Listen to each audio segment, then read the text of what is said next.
Alfonso Pratgay, diputado de la coalición cívica, ex titular del Banco Central de la República Argentina. Hola Alfonso, ¿cómo estás? Hola Pablo, ¿cómo te va? Bien, gracias por atendernos. No, por favor. Ha sido un día, con mucho cuidado, ¿no? Pero te lo pregunto, ha sido un día particularmente cruzado de versiones el de hoy, que por supuesto no ha sido diferente a otros días, pero me parece que es un síntoma de lo que viene ocurriendo en la Argentina desde que se decidió este tipo de control cambiario, ¿verdad? Sí, yo creo que, a ver, es cierto que han habido muchos rumores, me parece que no hay ningún rumor que pueda estar fundado en la situación objetiva que atraviesa hoy Argentina, ¿no? Porque realmente tenemos la gran oportunidad de los precios internacionales, la gran oportunidad de Brasil, que sigue creciendo un poco menos, pero sigue creciendo y empujando nuestras exportaciones. Y tenemos, Pablo, más de 45.000 millones de dólares en el Banco Central, ¿no? Los rumores de episodios anteriores en general eran verosímiles cuando venían acompañados de problemas serios en el sistema financiero, reservas muy menguadas, caídas fuertes de reservas. Me parece que hoy el asidero de estos rumores no tiene que ver con la situación objetiva de Argentina, sino que tiene que ver con lo que ya para la gente es cada vez más manifiesto, que es un mal manejo de algunas cuestiones menores que este gobierno transforma en cuestiones mayores, ¿no? Es decir, en una frase, el remedio resultó peor que la enfermedad. Sí, bueno, la enfermedad también la fueron creando ellos, digamos, ¿no? Que no es una enfermedad de la que haya que preocuparse con urgencia, pero básicamente el atraso cambiario existe, la inflación existe, y el problema de fondo es la inflación, ¿no? Y la gente sabe perfectamente que durante mucho tiempo todo sube o todo subía, menos algunas cosas como las tarifas y el tipo de cambio, ¿no?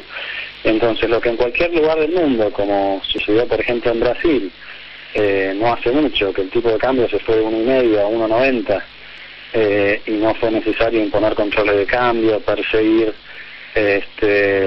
con la autoridad fiscal a nadie, ni rajarse las vestiduras, ni preocuparse. Acá parece que tenemos otra metodología y otra concepción, Pablo. Lo más triste es que en el fondo se hace lo mismo que se hacía con la tablita de Martínez de Oz, con la convertibilidad, sentarse sobre el tipo de cambio para, no sé muy bien para qué, ¿no? Para que parezca que la cosa está bien. Decís, el fundamento de las versiones, de los rumores, de las expectativas, de la sobrereacción del mercado, ponemos entre comillas estas palabras, no tiene que ver con los fundamentos objetivos, la realidad objetiva del Banco Central o del sistema o de la Argentina en general, sino con la mala, de alguna manera, con la mala praxis o defectos técnicos o defectos de diagnóstico. Ahora, pero déjame que te pregunte esto, Alfonso. Cuando decimos 46.000 millones en reservas, ¿está mal preguntar si son reservas disponibles o reservas contables? No, no está mal, no, ninguna pregunta está mal, y mucho menos en estos momentos donde me parece que es importante que haya la mayor transparencia posible. Y la verdad que esos activos están, es cierto que se están yendo 200 millones de dólares por día, pero bueno, no es menos cierto que están esos 46.000, algunos están comprometidos con otros organismos, como puede ser Basilea o demás, pero en todo caso el volumen de reservas es muy grande comparado con cualquier otro episodio de la historia argentina. Acá no había, para que se entienda bien, Pablo, acá no había una escasez objetiva de dólares, porque están los dólares en el Banco Central, porque además no había un déficit, no hay todavía un déficit comercial. La escasez la provocó el gobierno con las medidas insólitas que aplicó hace 10 días, ¿no?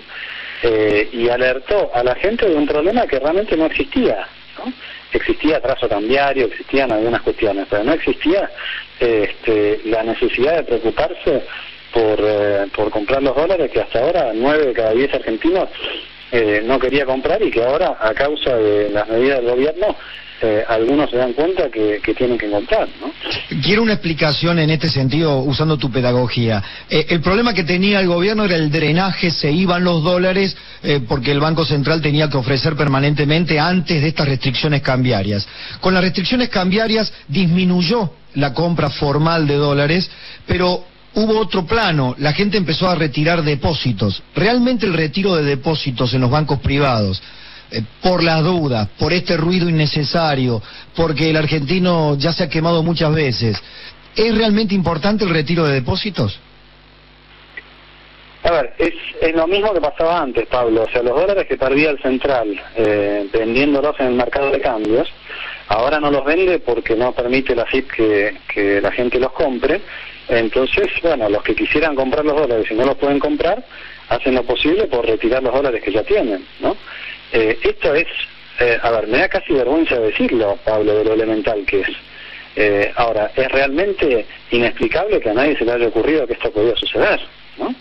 Bueno, ayer el titular de la FIP, ayer a esta hora, nosotros poníamos y nos preguntábamos unas declaraciones del titular de la FIP, Ricardo Echegaray, que trataba de explicar en conferencia de prensa que el éxito de las medidas cambiarias estaba demostrado porque habían encontrado a 100 monotributistas que excedían su categoría porque tenían ingresos mayores y hasta tenían yates. Y nos preguntábamos si realmente era lógico, era sensato, no era un insulto a la inteligencia argumentar que las medidas cambiarias habían sido exitosas por ese logro, entre comillas, de la FIP.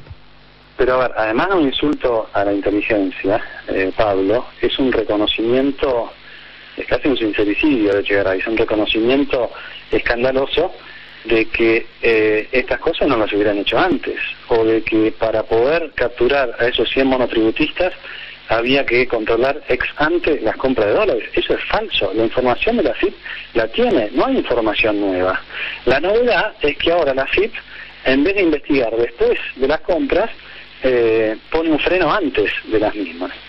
Pero en todo caso, este es el reconocimiento más cabal de que Echegaray no está haciendo su trabajo como corresponde, porque esa información la tiene toda disponible. Y podía perfectamente investigar a los que venían comprando dólares y encontrar las inconsistencias que hubiera que encontrar. El problema es que con estas medidas todos somos culpables, Pablo, hasta que demostremos lo contrario.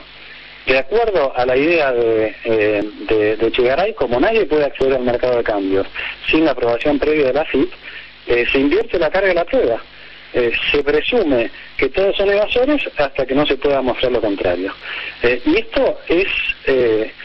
yo no creo que haya habido ninguna experiencia en ningún lugar del mundo en que una medida de ese tipo, que, como decías vos, insulta a la razón, y no solamente a la razón, sino que le dice a los ciudadanos, ninguno de ustedes puede hacerlo a menos que yo se lo diga, me parece que esto nunca funciona, y no hay que rascarse demasiado la cabeza. Yo creo que el gobierno tendría que cambiar rápidamente estas medidas, tendría que informar la situación tal cual es, que no es una situación que justifique ni por asomo esta psicosis que han armado ellos.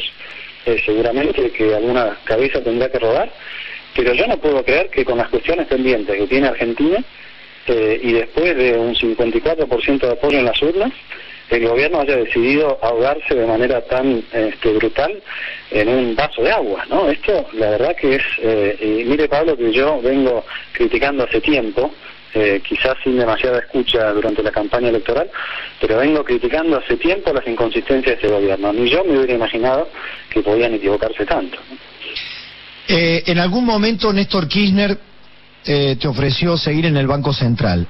Y también revelaste hace poco que en algún tramo hasta te ofreció volver al Ministerio de Economía. Si hoy la Presidenta, no creo que lo haga, por supuesto, te pidiera un consejo, ¿qué le dirías? No creo que lo haga, Pablo. No creo que pero por eso, digo, de buena fe, además del diagnóstico, ¿qué le dirías? No, yo tengo la mejor fe, Pablo, pero soy muy democrático también. Y respeto que la gente votó con el 54% a Vudú, que es el ministro de Economía, y a la Presidenta. Y a nosotros nos dio el 2%. Entonces me parece que esa decisión ya está tomada y que, bueno, ellos están yendo por ese camino, y que es un camino que ellos tienen que desandar. Como yo digo antes, si yo estuviera de ministro de Economía... No bueno, entonces ahí convierto la pregunta en esto. Todo lo que te dije argumentalmente era para preguntarte, si estuvieras al frente del Ministerio de Economía, ¿qué harías? Bueno, yo por de pronto empezaría por combatir la inflación, que es el principal problema. O sea, no estaríamos hablando de atraso cambiario si no hubiera una inflación en dólares del 20% por año. Las tarifas no serían una cuestión si no hubiera inflación, porque si no hubiera inflación no estaría subiendo el costo de producción de los servicios públicos, y no haría falta estar subsidiándolos de manera creciente todos los años. El problema, por eso aún cuando se diera esa situación hipotética, es totalmente ociosa la pregunta, con todo respeto, Pablo. Sí, el problema de fondo es la inflación, y el segundo problema de fondo es la negación del gobierno respecto del fenómeno. Entonces, un gobierno que niega el principal problema, y que no solamente lo niega, sino que usa las estadísticas oficiales para mentir descaradamente con la inflación, no tiene credibilidad para encarar el problema. Entonces, como no puede encarar el problema, tiene que tapar agujeros cuando el problema se manifiesta en otro lugar. Ahora estamos hablando del tema cambiario o del tema tarifario. Pero la cuestión central, o la manifestación más urgente de la inflación, es la pobreza. Y lo que hace el gobierno es esconder a los pobres con el INDEC. Ahora, vos y yo sabemos muy bien, Pablo, que hoy en Argentina son más de 10 millones de personas que no llegan con lo suficiente para comer a fin de mes. Y vos tenemos que aceptar que la Presidenta se floree por todo el mundo diciendo que estamos muy bien y explicándoles a todo el mundo lo que hay que hacer. Y hay que aceptarlo porque somos democráticos, y como dijiste, hay un 54% de personas que votaron en la Argentina que la eligieron. No, aceptamos que la elijan y que nos represente afuera. Lo que yo no acepto es el discurso de que está todo bien, cuando hay un 25% de los argentinos viviendo debajo de la línea de pobreza. No acepto que en los últimos 4 años, no acepto el relato que me dice que está todo bien, si en los últimos 4 años el salario real creció solamente un 4%. El empleo creció solamente un 4%. Entonces yo sumo y digo, en los últimos 4 años la masa salarial, 4 más 4 subió 8. La torta subió 30.